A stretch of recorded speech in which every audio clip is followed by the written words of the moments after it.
Fitomanina toko 9. Lehilahy nahita fahoriana aho tamin'ny kapoky ny fahatezeran'ny Tompo. Notarihiny aho ka nampandeha aniny tamin'ny maizina fa tsy tamin'ny mazava. Izao irery ihany no velesin'ny tanany mandritra ny andro manontolo.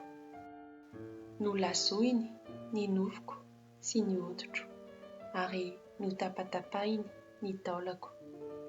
Nampijoro tovotany hamelezana ahy izy, ka zava-mangidy sy fahoriana no nataony manemitra ahy. Nampitoheriny tao amin'ny aizina aho, tahaka ireo efa maty fahiny. Nofefeny manodidina aho, tsy ho afa nivoaka. Nataony mavesatra ny gadrako, nikikika ny anjovonjy aho, fa nosakanany ny vivavako.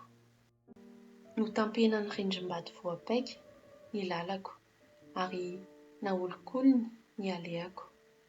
Tory sa manotrika hamely ahy izy, toliona mamitsaka ao anaty kirihitra, ka namivily lalana ahy ary namiravira sy namela ahy ho potika. Nanenjana an-tsipikany izy ary nikendry tifitra ahy. Ny zana-tsipikany rehetra no nanangorobahany voako. Tonga fiomezany olona rehetra aho, ataony resaka fa narabiana isan'andro. Noboboan'ny Tompo zava-mampalahelo aho ary nomamono zava-mangidy. Notereny ikarepoka vatokely aho ary nohoseny tao anaty lavenona. Noroahiny lavitry ny fiadanana aho ka nanadino izay atao hoe fahasambarana. Ka hoy aho hoe potika ny ho aviko ary tsy misy fanantenako ny Tompo intsony. Poy izy mangidy ho ahy ny mahatsiaro, ny fahoriako sy firenireneko. Tsaroako tokoa izany, eny, tsaroako, ka trotraka aho tamin'ny nanjo ahy. Izao anefa no ho eritreretiko am-po sady antony hanantenako. Tsy ritra ny mari-pitiavan'ny Tompo ary tsy mitsahatra ny famindrapony. Vaovao isa-maraina ireny. Fatratra ny toetranao mahatoky, Tompo. Hoy aho anakapo hoe ny Tompo no anjarako, noho izany dia manantena azy aho. Tsara ny Tompo amin'izay miandry azy, dia amin'ny olona mitady azy. Tsara ny manantena mangina ny famonjen'ny Tompo.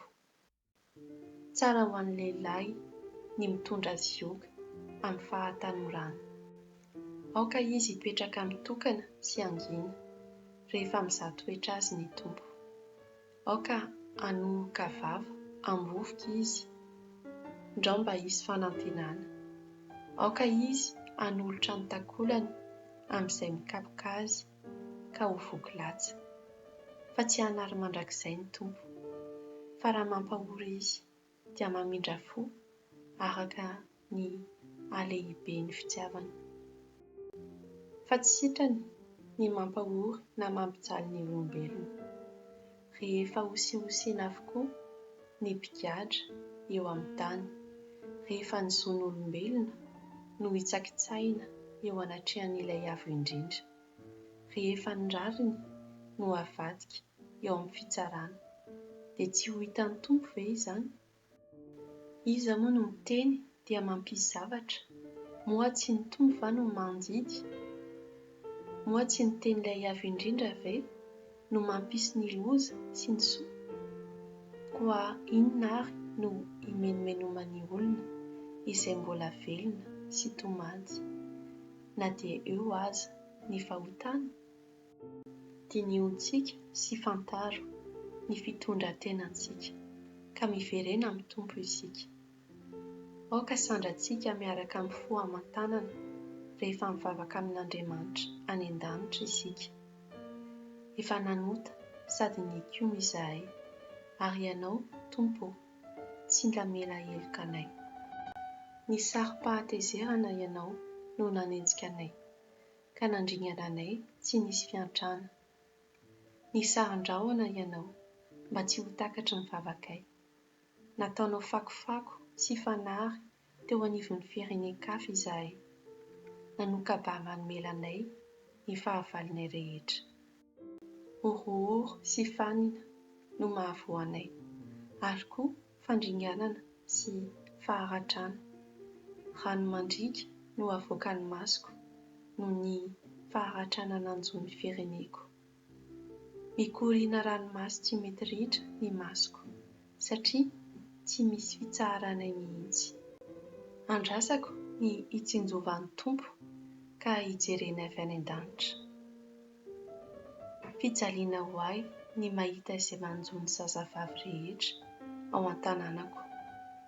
Ireo fahavaloko tsy amin'ny antony manenjika ahy toy ny fanenjim-borokely. Nanidy velonay tao an-davaka izy ary nanjera vato teo amboniko. Nandifotra ny lohako ny rano ka hoy aho hoe very aho ty. Avy tany ampahan'ny lavan-drano aho no niantso vonjy taminao, Tompo. Renao ny feoko manao hoe aza nampenan-tsofina ny fitarainako miantso vonjy aminao. Nanantony ianao tamin'ny andro niantsoko anao, ka nanao tamiko hoe aza matahotra. Tompo, niady ho ahy ianao, ka nanavitra ny aiko. Tompo, hitanao ny fiangarana natao tamiko, ka notsarainao arandrariny aho. Hitanao avokoa ny valifaty nataony tamiko, dia izay rehetra nokasainy hamelezana ahy. Tompo, efa renao ny latsa nataony, dia izay rehetra nokasainy hamelezana ahy. Izay lazainy mpanohitra ahy sy eritreretiny dia kendreny hamelezana ahy tontolo andro. Jereo izy na mipetraka na mitsangana, fa izao ihany no ambidindresany. Tompo, arak'izay nataony tamiko no hamalinao azy koa. Ataonao dondo ny fisainana ary iarahanozonao ireo. Hoenjehinao amin'ny fahatezerana izy, ka ringanao tsy ho ety ambony tany.